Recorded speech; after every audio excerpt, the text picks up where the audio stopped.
नमस्कार साथियों, मैं रोहित कुमार और आप देख रहे हैं आपके अपने यूट्यूब चैनल अतुल्य स्टडी पे। तो साथियों, आज हम एक नया ताज़ा तरीन वीडियो फिर से आप लोगों के बीच लेकर के उपस्थित हैं, जिसमें आज हम देखेंगे मुख्य निर्वाचन आयुक्त की जो नियुक्ति होती है उसमें ये चेंजेज आए हैं। किस प्रकार से निर्वाचन आयोग अधिनियम 1991 पे प्रभावी होगा, जो बिल लोकसभा और राज्यसभा में 2023 में पारित किया गया है। तो आइए सीखते हैं।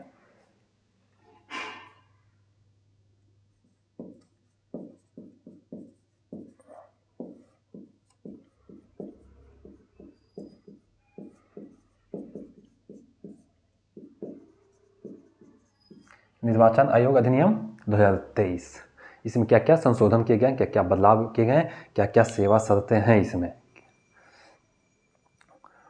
तो साथियों, 2023 में जो बदलाव हुए हैं, उसके पहले जब मुख्य निर्वाचन आयुक्त के चुनाव किए जाते थे, तो उसके चुनाव करने में एक सलाह समिति होती थी जिसमें 3 लोग उपस्थित होते थे।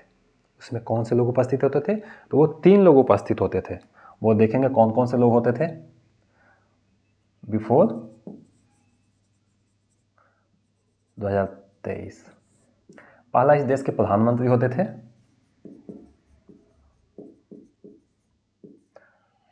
दूसरा जो हमारा होता था वह होता था लोकसभा का विपक्ष का नेता।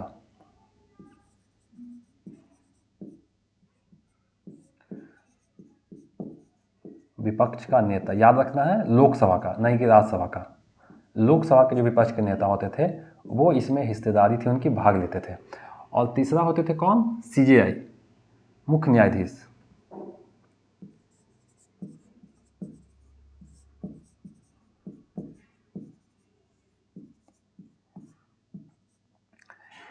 ये 3 पद पे बैठे लोग मुख्य निर्वाचन आयुक्त का चुनाव करते थे और इनके सलाह पे राष्ट्रपति मुख्य निर्वाचन आयोग की नियुक्ति करता था। तो इससे एक सवाल यह भी बनता है कि मुख्य निर्वाचन आयुक्त की नियुक्ति कौन करता है? तो आंसर क्या होगा? राष्ट्रपति। जो इस हमारे भारत की राष्ट्रपति हैं वही देश की मुख्य निर्वाचन आयुक्त नियुक्ति करती हैं। तो किसके सलाह पे? तो ये 3 लोग जो यहाँ पे मौजूद हैं, ये 3 पद पे जो बैठे लोग हैं, ये 3 लोग उसका चयन करते थे। और साथियों, एक चीज यहाँ पे और छोटा सा चीज देखने की आवश्यकता है। 1993 के पहले यह एक सदस्य हुआ करता था। इसमें 1 मेंबर होते थे, सिर्फ मुख्य निर्वाचन आयुक्त हुआ करते थे।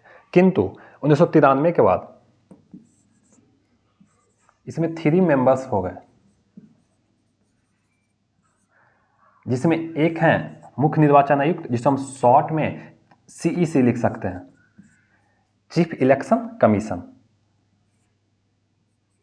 सीईसी। और 2 जो अन्य लोग हैं, 2 जो इसमें लोग हैं वह हैं अन्य चुनाव आयुक्त।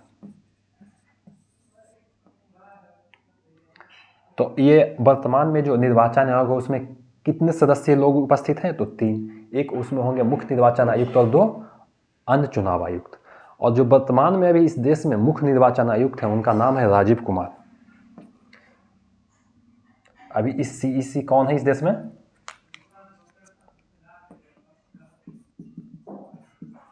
राजीव कुमार।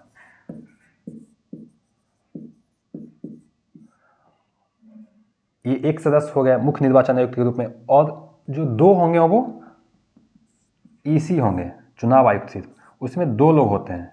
तो उसमें एक है अरुण गोयल,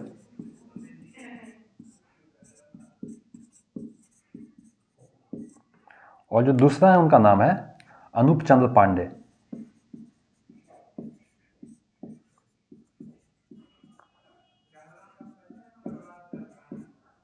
इसे हम ऐसे भी याद रख सकते हैं, राजीव गोयल पांडे। शॉर्ट में इसे याद रखने का एक छोटा सा तरीका हो सकता है कि मुख्य निर्वाचन आयुक्त और अन्य चुनाव आयुक्त कौन है? तो राजीव गोयल पांडे। राजीव साहब हो गए मुख्य निर्वाचन आयुक्त, गोयल और पांडे जी हो गए अन्य निर्वाचन आयुक्त। तो इस प्रकार से हम ये सवाल पूछे जाते हैं परीक्षा में कि भारत के कौन मुख्य निर्वाचन आयुक्त हैं, अन्य कौन 2 चुनाव आयुक्त हैं। तो इस तरह से इसे भी हमें याद रखना बहुत इंपॉर्टेंट है। तो हाँ, हम बात कर रहे थे कि उस अधिनियम में जो बदलाव हुए हैं, तो उसमें यह 3 लोग जो थे मुख्य निर्वाचन आयुक्त का चयन करते थे और राष्ट्रपति उनके सलाह पे उसकी नियुक्ति करती थी। अब जो बदलाव हुए हैं साथियों, मुख्य रूप से हम उसे देखेंगे जो सबसे ज़्यादा इंपॉर्टेंट है।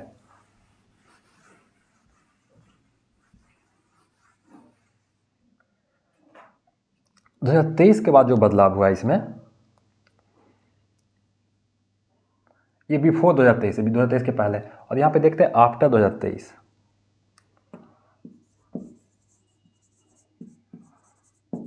जो अधिनियम में चेंजेज आए हैं, जो निर्वाचन आयोग अधिनियम 1991 पे प्रभावी होगा, 1991 अधिनियम पे यह नियम क्या होगा, प्रभावी होगा। तो इसमें जो बदलाव आए हैं, तो इसके तहत मुख्य निर्वाचन आयुक्त की नियुक्ति में ही 3 लोग मौजूद होंगे, फिर से 3 लोग ही मौजूद होंगे, लेकिन इन 3 लोगों में कौन कौन लोग मौजूद होंगे उसे हम देखते हैं। इसमें भी पहला जो होंगे वो होंगे प्रधानमंत्री,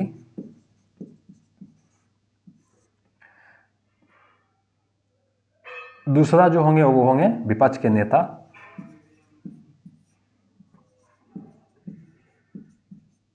लोकसभा के,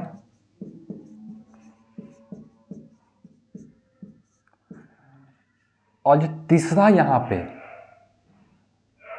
जो व्यक्ति हैं जिस पद पे आसीन है, उसमें ही मुख्य बदलाव हुए हैं। जैसा कि आप देख रहे होंगे कि मैंने 2023 अधिनियम के पहले बताया, प्रधानमंत्री, विपक्ष का नेता और मुख्य न्यायाधीश, तो ये 2 लोग वहीं विराजमान हैं।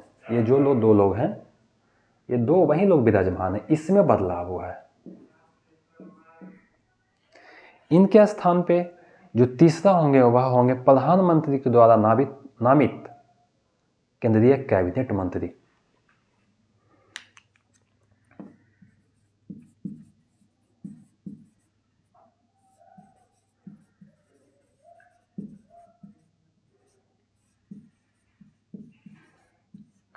जो प्रधानमंत्री के द्वारा नामित होते हैं वही केंद्रीय कैबिनेट मंत्री इसमें भाग लेंगे। तो अब जो नियमावली अधिनियम है वो सेवा शर्त बदलकर ये रख दिया गया है कि ये 3 लोग चयन करेंगे और इनके सलाह पे राष्ट्रपति मुख्य निर्वाचन आयुक्त की नियुक्ति करेंगे।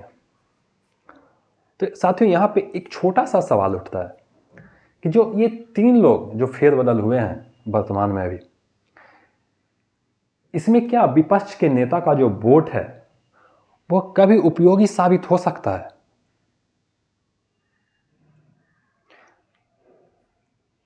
तार्किकता के आधार पे या व्यवहारिकता के आधार पे हम देखें तो ये विपक्ष का नेता जो है एक प्रकार से तो ये पेंडुलम का काम करेगा, इसके वोट का कोई इंपॉर्टेंस ही नहीं दिखता है।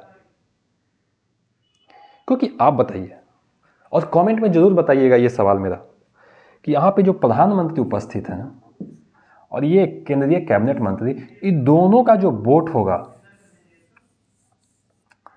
कभी 2 तरफा हो सकता है क्या? क्या प्रधानमंत्री के वोट के खिलाफ इनकी औकात है वोट करने की? केंद्रीय कैबिनेट मंत्री साहब कभी उनके विरोध में वोट करेंगे?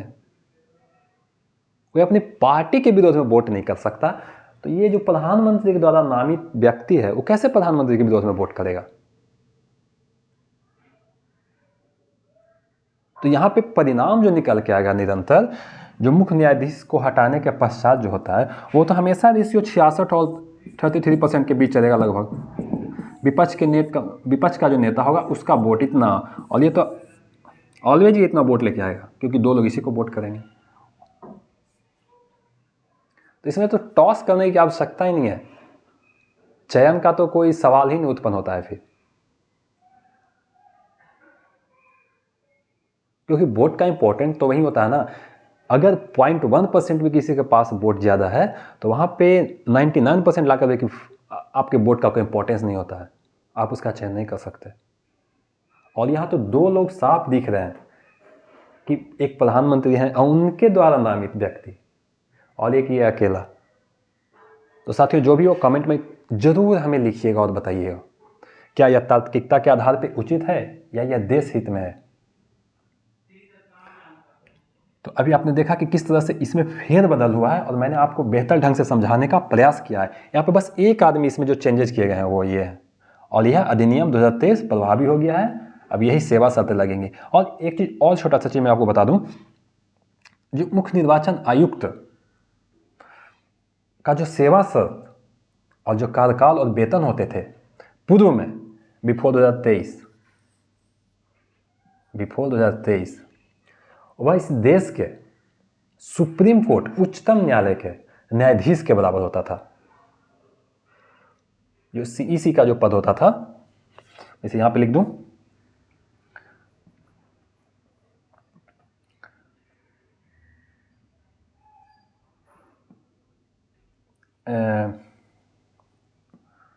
सुप्रीम कोर्ट के न्यायाधीश।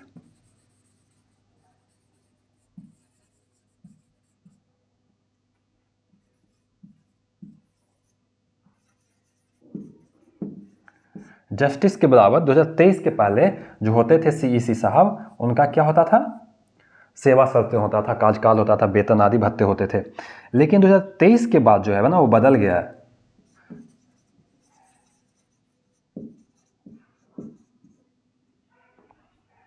सुप्रीम कोर्ट के जस्टिस के बराबर सीईसी का सेवा शर्तें, कार्यकाल और वेतन भत्ते हुआ करते थे। लेकिन 2023 के बाद जब एक्ट या 2023 बिल पारित हो गया है तो उसमें जो चेंजेज आए हैं, अब वह सुप्रीम कोर्ट के न्यायाधीश के बराबर नहीं रह गए, अब वह हो गए हैं नाउ जो इस देश के कैबिनेट सचिव होंगे, कैबिनेट सेक्रेटरी।